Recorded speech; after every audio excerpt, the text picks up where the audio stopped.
Yo tout le monde, c'est pour écouter, j'espère que vous allez tous très bien, moi ça va super. Aujourd'hui on se retrouve pour une vidéo un peu spéciale, vu qu'il s'agit d'un débat sur la dernière extension Yu-Gi-Oh! Les Forces Secrètes. Pour animer ce débat, je serai accompagné de Dueliste Genesis, salut. Bonjour à tous. Comme vous pouvez le voir, je vous ai mis une vidéo que j'ai prise sur une chaîne YouTube américaine.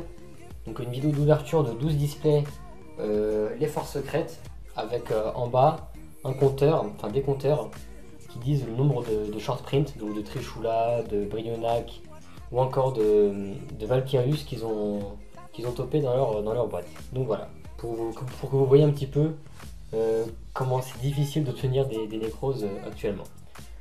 Donc voilà, donc nous allons commencer sans plus attendre ce débat donc en abordant le deck Necros qui fait beaucoup parler de lui, de par sa puissance, mais surtout grâce à la cote actuelle de l'une de ses cartes principales, Necros de Brionac. Elle est l'une des rares cartes à avoir dépassé le seuil des 100 €, et autant vous dire que un bon nombre de personnes et moi-même ne s'y attendaient pas. Moi personnellement je pensais que le deck Necros allait être aussi accessible que le deck Evil Swarm, c'est-à-dire avoir le deck en 2 voire 3 displays, et finalement on se rend compte que 3 displays c'est même pas suffisant pour avoir un Valkyrius, un Brionac ou encore un Trishula. D'ailleurs vous pourrez le constater dans la vidéo que je vous ai mis en fond. Grâce au deck Necros, on peut dire que Konami a réussi son coup et a créé un réel engouement autour de l'extension Les Forces Secrètes. La vente de l'extension a tellement bien marché que la boutique Ultra Jeux a été en rupture de stock en moins d'une semaine. Donc voilà, c'est vraiment incroyable. Ultra Jeux, c'est l'un des premiers vendeurs, si ce n'est pas le premier vendeur de cartes Yu-Gi-Oh en France. Et ils ont même pas réussi à prévoir que ça allait partir aussi vite. D'ailleurs, ils ont augmenté leur prix. Donc la boîte de Monthly Booster en français, Les Forces Secrètes, est passée de 84 € à 96 €, ce qui est une augmentation assez conséquente. Enfin, c'est du jamais vu sur Ultra Jeux. Donc c'est un petit peu pour vous montrer l'engouement qu'a créé Les Forces Secrètes. Donc maintenant, moi j'aimerais savoir ce que tu penses de tout ça, du liste Genesis. Alors tout d'abord, on voudrait revenir sur ton idée d'engouement par rapport à l'extension Les Forces Secrètes.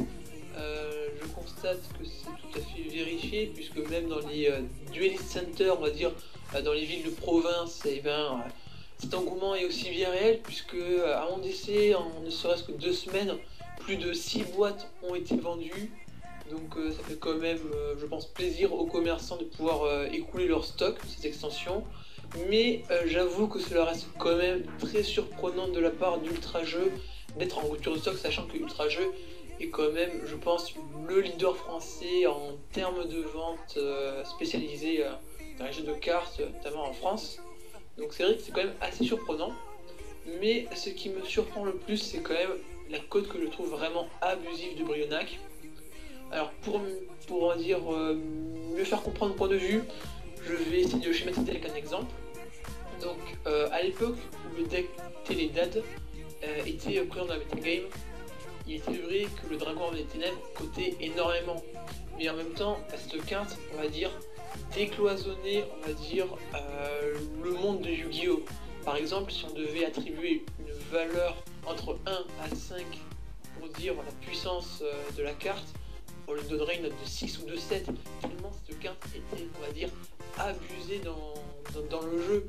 Or, là, pour le cas de Brionac, c'est pas du tout le cas, parce que concrètement, c'est vrai que c'est une carte forte, qu'elle permet de tutoriser dans le deck, qu'elle peut renvoyer des monstres d'extra deck dans leur zone d'origine. C'est vrai que l'effet est loin d'être nul, mais ce n'est pas non plus un effet qui va impacter l'ensemble des decks ou de la méta. Donc pourquoi mettre une carte à une si grosse cote alors qu'elle sera jouée finalement que dans un deck? Parce que même une carte comme Dracosac, qui a été, on va dire, une X6 très aussi abusive et abusée dans les formats précédents, elle se joue dans différents decks.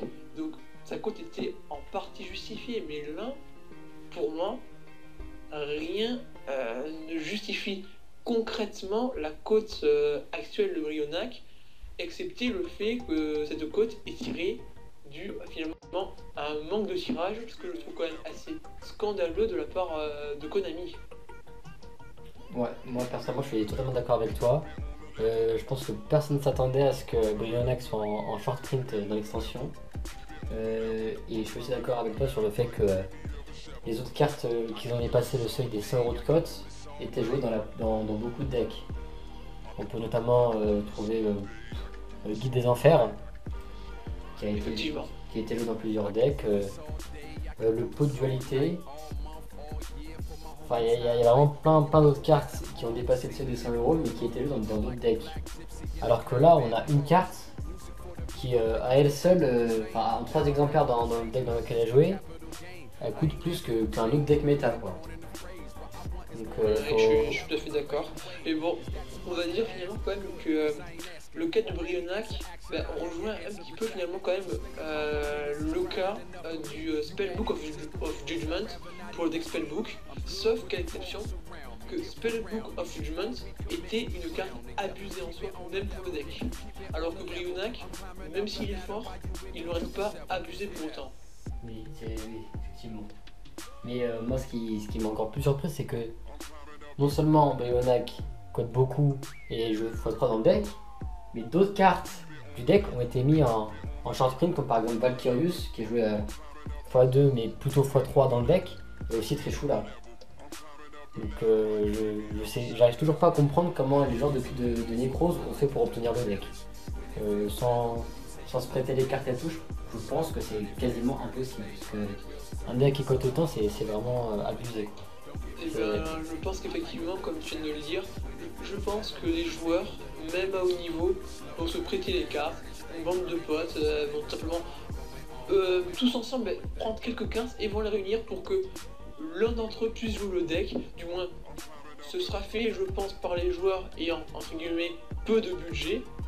Mais après, les grands noms de Yu-Gi-Oh, ceux qui veulent vraiment jouer compétitif, et même s'ils doivent dépenser une certaine somme assez importante pour le deck, mais ils continueront quand même à dépenser. Et c'est là où est, je pense, vraiment le génie commercial de Konami dans cette histoire, bien que c'est quand même assez dégoûtant pour quand même pas mal de joueurs, c'est qu'ils ont su vraiment inciter les gens à acheter l'extension et à les forcer à jouer des decks méta pour ceux qui veulent être vraiment dans le compétitif.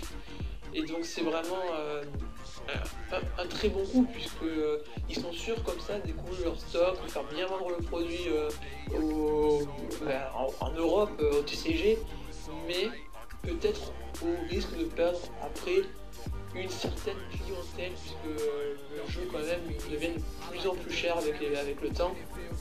Donc c'est un peu un pari qu'ouvre Konami et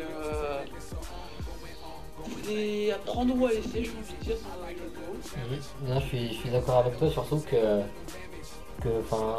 moi de base, je trouvais que les decks méta étaient assez chers, comme le Clifford ou encore le Mermaid à sa sortie. Mais moi, je trouvais vraiment que c'était cher. Mais là, ça dépasse les limites là. Le 3 cartes du deck, donc en l'occurrence les 3 Brionac, valent plus que le deck Clifford complet, quoi. Ouais, effectivement, c'est assez déconcertant, sachant que Clifford, à mon avis, restera bien présent dans le metagame, même avec l'arrivée de Necrose. Pour moi, Clifford va rester forcément dans le metagame, je le sens bien rester. Et donc, d'un côté, si Clifford arrive à s'assurer un match-up contre Necrose, du coup, quel serait l'intérêt de jouer Necrose, sachant qu'il coûterait plus cher que Clifford, Voilà. alors qu'il se ferait contrer par le même deck. C'est là où j'allais en venir, c'est que malgré que Necrose coûte très cher, il n'est même pas. Enfin, il peut se faire battre par des decks tels que Hero ou encore Clifford, comme on vient de le dire. Donc, est-ce que c'est vraiment rentable et est-ce que c'est vraiment intelligent de jouer Necrose? Moi, personnellement, je ne pense pas. Quant à moi, je ne saurais pas trop prononcer, parce que quand même, c'est vrai que déjà quelques résultats sont tombés de tournois assez importants. Et bon, c'est vrai que Necrose a su déjà se démarquer avec de fortes présences dans les tops. Mais aussi, il faut se dire que bon, c'est tout juste la sortie. Peut-être que les gens s'étaient peut-être pas forcément préparés vraiment correctement à l'affronter. Donc peut-être que l'avenir après va détourner un peu Necros de sa place de top. Mais on n'en sait rien encore, donc je pense que pour se prononcer, il faudra attendre encore, je pense, quelques semaines. Mais à mon avis, Necros va rester sur ses bases, mais il sera quand même secondé par Clifford et peut-être un ou deux autres decks.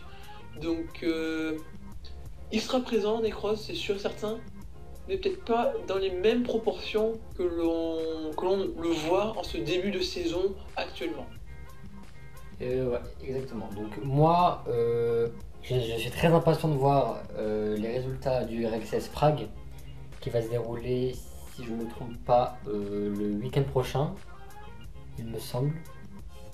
C'est pas impossible effectivement, de toute façon on pourra je pense voir ça directement en live Ouais. par le biais je pense d'une chaîne de Twitch qui sera reliée sur le site officiel de Konami. En théorie je pense que l'YCS sera peut-être retransmis, moi ce serait une bonne chose. En tout cas, ce sera le premier YXS dans lequel Necro sera autorisé. Donc moi, j'ai vraiment hâte de voir ce que ça va donner. Je me suis dit pourquoi pas faire un petit événement sur ma chaîne dans laquelle on va un petit peu analyser tous les matchs, tout ce qui va se passer. Pourquoi pas le faire en live, enfin je vais y réfléchir. En tout cas, moi et lui et Genesis, on est très impatients pour ce YXS. On a hâte de voir ce qui va se passer là-bas. Sur ce, j'espère que cette vidéo vous aura plu parce que je vois que ça commence à durer un peu longtemps. Donc si c'est le cas, vous invite à mettre un pouce vert. N'hésitez surtout pas à commenter pour réagir à notre débat.